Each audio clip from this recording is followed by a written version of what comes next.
नमस्कार दोस्तों। मेरा नाम है प्रदीप चौहान। बात समझनी है तो पूरी सुननी होगी।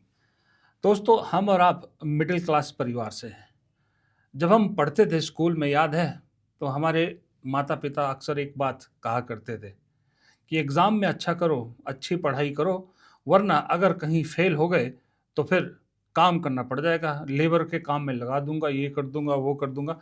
पिताजी हमारे ऐसे डराया करते थे। आई एम श्योर आपके पिता लोग भी ऐसे ही डराया करते थे।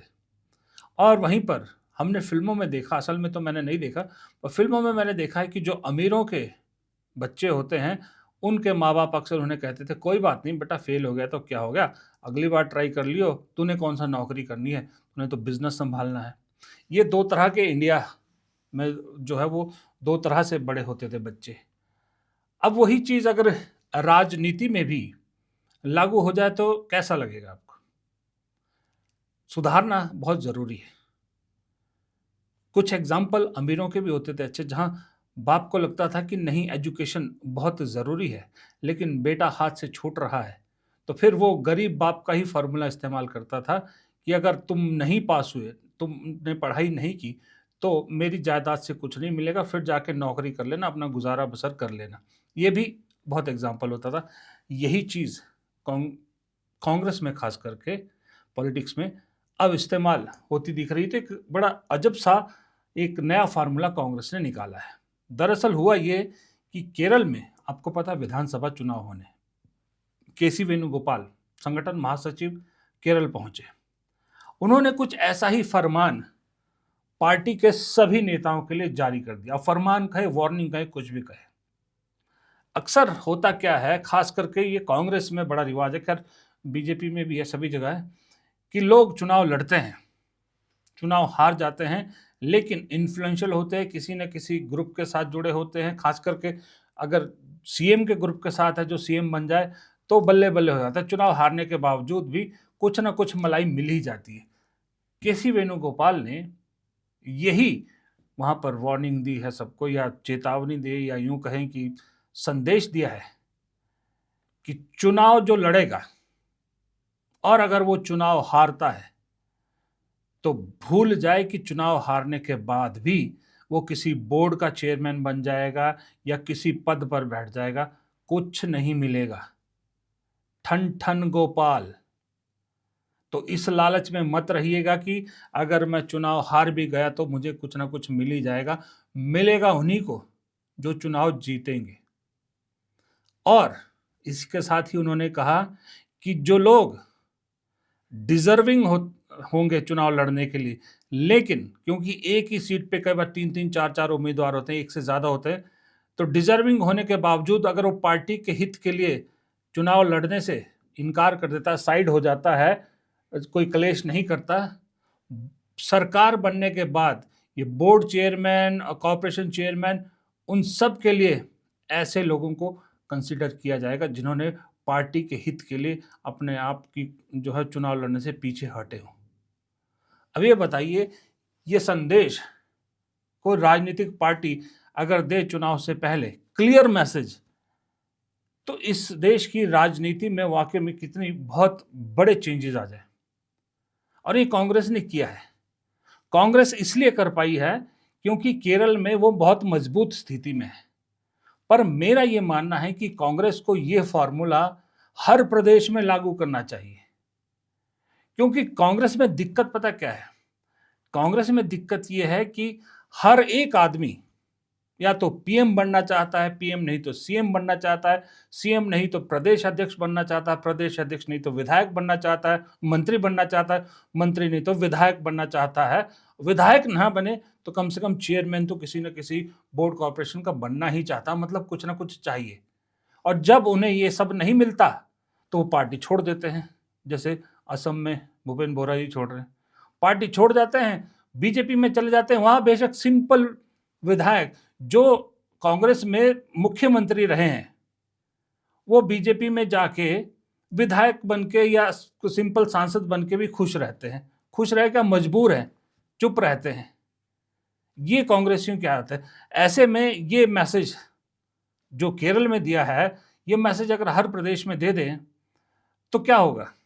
जिसको फ़िल्टर होना है, जो जयचंद कहो आप या जो कहो, जो चूहे हैं वो पहले ही किनारा कर लेंगे, और बाद में अगर वो रहते भी हैं, चुनाव हारते हैं, लड़ते हैं, बाद में वो दबाव नहीं बना सकते, क्योंकि उन्हें पहले क्लियर मैसेज था कि हमने पहले कहा था या तो चुनाव लड़िए, चुनाव लड़े, पूरे जोर से लड़े, पूरे दम से लड़िए, अगर हारते हैं तो फिर किसी पद का लालच मत कीजिए।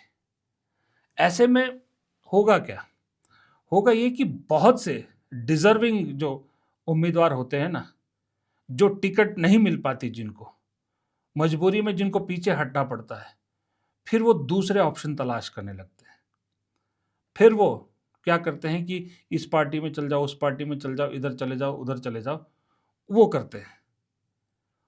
कार्यकर्ता बिखर जाता है, कार्यकर्ता का मनोबल टूट जाता है।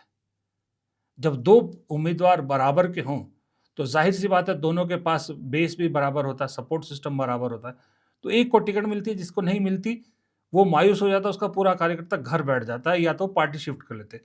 अब जब उसको पता होगा कि बेशक मुझे टिकट नहीं मिली, लेकिन सरकार अगर अपनी आती है तो मुझे कुछ ना कुछ मिलेगा, तो वो भी उसी जोश से काम करेगा।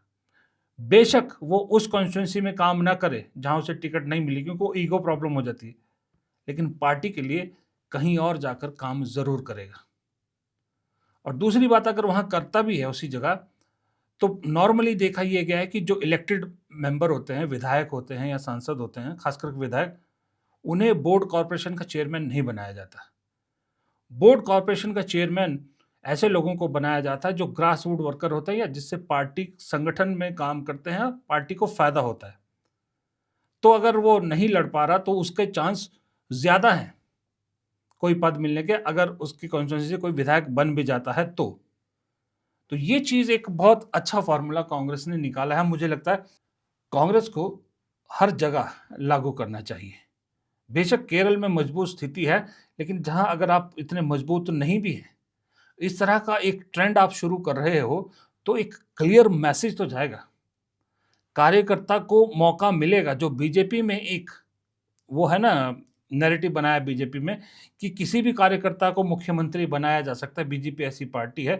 कांग्रेस भी इस स्कीम के जरिए या ये जो तरीका अपना इसके जरिए एक नैरेटिव साबित कर सकती है कि कार्यकर्ता को, बेशक पार्टी सबको टिकट नहीं दे सकती, लेकिन कर्मठ कार्यकर्ता को भूलती नहीं है, उसे कुछ ना कुछ सम्मान जरूर दिया जाता है। ये नैरेटिव बहुत फायदेमंद होगा, क्योंकि आज की डेट में खेल सारा नैरेटिव का है। अब आप देख रहे हैं कि इस टाइम 12 साल में सरकार का पूरा नैरेटिव सरकार के खिलाफ बना हुआ है, नेगेटिव इमेज बनी हुई है, और लगातार आप कभी सोच सकते थे 12 साल से कि मोदी को, प्रधानमंत्री मोदी को इस देश की जनता झूठा करार देगी, लेकिन ये हो रहा है। सोशल मीडिया पे हो रहा है, ट्विटर पे हो रहा है, ट्विटर पे कम्युनिटी नोट्स लिखे जा रहे हैं।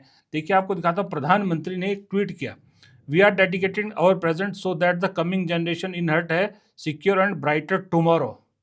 और नीचे देखिए, रीडर्स ने, पढ़ने वालों ने, आम पब्लिक ने कम्युनिटी नोट लगाकर प्रधानमंत्री से तीखे सवाल पूछे हैं। All the politics made by this government is in the name of social justice and particular caste of SC ST and OBC violate the article 14 and 15 of the constitution of India. The policies are politically motivated to remain in power. प्रधानमंत्री के लिए लोग लिख रहे हैं। ये देखिए, प्रधानमंत्री के खासमगान निशिकांत दुबे, नरेंद्र मोदी सवालों से ऊपर हो गए हैं, राहुल गांधी खुद से सवाल पूछने चाहिए। लोग नीचे क्या लिख रहे हैं, भारत एक लोकतांत्रिक देश है जिसमें सवालों से ऊपर कोई भी नहीं है, चाहे वो प्रधानमंत्री क्यों ना हो। नेताजी ये भूल रहे हैं कि प्रधानमंत्री देश से है, ना कि देश प्रधानमंत्री से है। और इसी तरह से रक्षा मंत्री राजनाथ सिंह को भी लोगों ने आईना दिखाया, जब रक्षा मंत्री कहते हैं जब हम सरकार में आए तो हमने आत्मनिर्भरता की ओर अपने कदम बढ़ाए, डिफेंस सेक्टर में भी आत्मनिर्भरता को बढ़ावा देने के लिए हमने कई प्रयास किए। डिफेंस मिनिस्टर के रूप में मैंने लगभग 7 साल के कार्यकाल में अपना पूरा प्रयास किया कि एरो इंजीनियरिंग के डेवलपमेंट को प्रायोरिटी पर रखें, और ऐसा हमने किया भी। जवाब लोगों का, defence ministry is lying, Indian government has not released any meaningful funding which could lead to design and production of any jet engine within India. Other countries have spent $30 to $50 billion on their projects. Indian spending is less than 300 million in 3 decades. ये राजनाथ सिंह को आईना दिखाते हुए लोग। फिर हमारे reel मंत्री AI जो शो है उस पे लिखते हैं, एआई एक्सपो पे, इम्पैक्ट पे, India decisive stride into AI powered future, PM Modi ji inaugurated the AI impact expo 2026। लोगों ने आईना दिखाया। The inauguration was just last minute decision, attendants were highly inconvenienced as the venue was forcefully cleared out for Modi's visit. The entire situation was highly mismanaged and chaotic, with valuable stolen despite the supposed security. लोग जाग रहे हैं। भारत के लोग अब बोलना शुरू हुए। भारत के लोग छोटी तादाद में ही सही आईना दिखाने लगे हैं सरकार को। अब जब सरकार को आईना दिखाने लगे हैं तो सोचिए, इस वक्त सरकार के आसपास एक नेगेटिव नैरेटिव जो है वो मोदी सरकार के खिलाफ बना हुआ है।